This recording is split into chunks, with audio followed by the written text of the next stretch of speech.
One missed call, one saved voicemail, a love that never really left. Hello, friends. Welcome back to Universal English Learners. I'm Mark. And I'm Maloney. Today we have a story we believe you'll remember for a long time about love, loss, and something small that carried enormous meaning. This one is gentle and quietly powerful. Take a breath, get comfortable, and let's listen together. Let's begin. A conversation about things we keep. Maloney, do you have anything small that you've kept for years just because of the memory attached to it? Actually, yes. An old voicemail on my phone from my grandmother. I've never deleted it. Really? What does it say? Nothing important, honestly. Just her reminding me to bring a jacket before visiting because it was cold outside. But her voice, it still feels like she's right there. That's beautiful, Maloney. Sometimes the smallest, most ordinary things carry the deepest meaning. Exactly. It's strange how one recording, just a few seconds long, can feel like holding someone's hand again. I think that's exactly what today's story is about. It really is. Let's learn some vocabulary first, and then we'll listen together. Key vocabulary and expressions. First, cherish, to hold something or someone very dear with deep affection. Example, she cherished every memory of her father. Next, linger, to stay somewhere or in someone's mind longer than expected. Example, his voice lingered in her memory for years. Then, comfort, a feeling of ease, relief, or emotional support. Example, hearing his voice again brought her comfort. Next, irreplaceable, something so special it cannot be replaced by anything else. Example, that voicemail became irreplaceable to her. And healing, the gradual process of recovering from pain or loss. Example, time slowly brought her healing. One more, hold on to keep something carefully, often for emotional reasons. Example, she held on to his old voicemail for years. Beautiful vocabulary. Let's hear the story now. A short story, the last voicemail. Let's listen to a story about a young woman named Nora and her father, Robert. Nora and her father were incredibly close. Every Sunday evening, without fail, he called her, just to talk about her week, share a small joke, or simply say goodnight. When Nora moved to a different city for work, those Sunday calls became even more precious to her, a small, warm anchor in a busy, unfamiliar life. One ordinary Sunday, her father called, as always.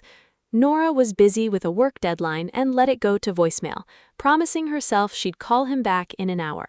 He left a short message. Hey, sweetheart, it's Dad. Just calling to say I love you and I'm proud of you. Call me back whenever you're free. No rush. Have a good week. Nora smiled briefly at her phone screen, still focused on her deadline, and told herself she'd call him back soon. That night, everything changed.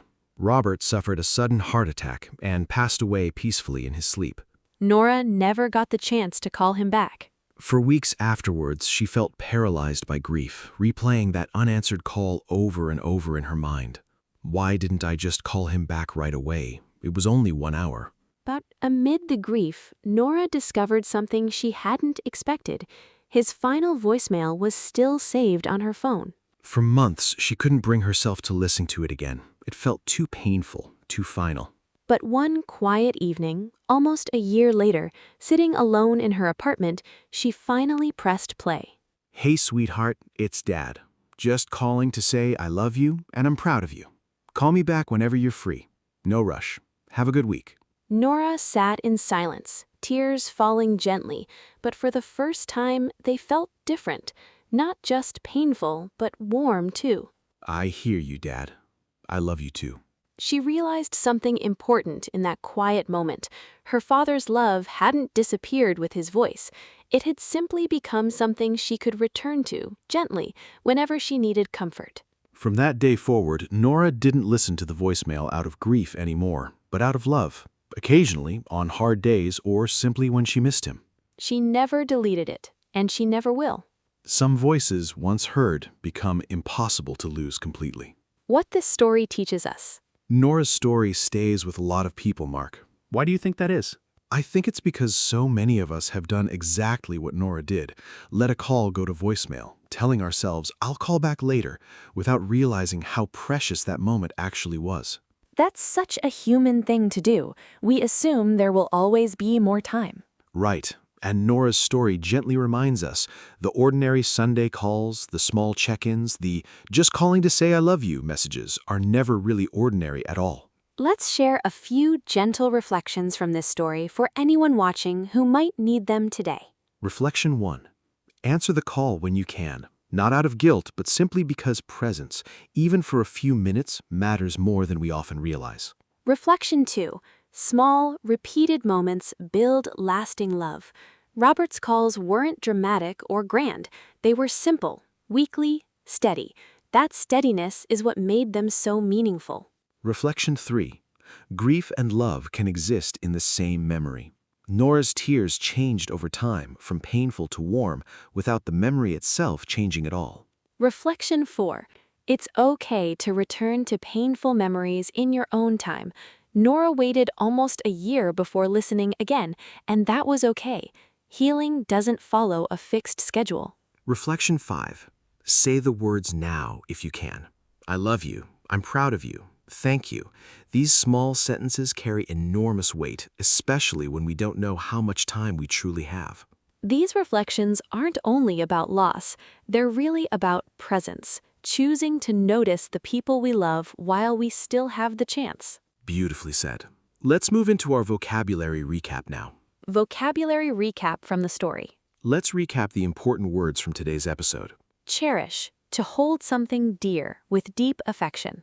Linger, to stay longer than expected, in place or in memory. Comfort, a feeling of ease or emotional support. Irreplaceable, something so special nothing else can replace it. Healing, the gradual process of recovering from pain or loss. Hold on to keep something carefully, often for emotional reasons. Beautiful. Try using 2 or 3 of these gently in the comments below. Speaking practice. Now let's practice speaking. Repeat after me and Mark. I cherish that memory deeply. His voice lingered in my mind. It brought me so much comfort. It became irreplaceable to me. I'm slowly healing one day at a time. I will always hold on to this. Presence matters more than we realize. Beautifully done. These are gentle, meaningful sentences for real emotional conversations.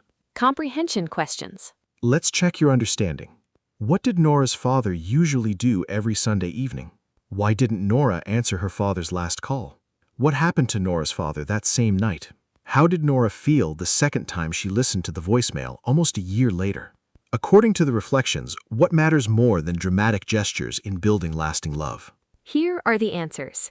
He called Nora every Sunday evening just to talk and say goodnight. Nora was busy with a work deadline and let it go to voicemail. He passed away peacefully in his sleep that same night. She felt warmth alongside her grief instead of only pain. Small, steady, repeated moments like Robert's simple weekly calls matter more than grand gestures. Wonderful job. You understood a truly touching, memorable story and its deeper meaning, too. Outro. That's all for today's story. We hope it reminded you gently to cherish the small, ordinary moments with the people you love. If someone comes to mind while watching this, maybe call them back today instead of tomorrow. If this story touched you, please share it and tell us in the comments about a small memory you hold on to. Please like, subscribe, and click the bell for more heartfelt stories like this one. See you in the next episode of Universal English Learners. Goodbye, and keep learning with your mind and your heart.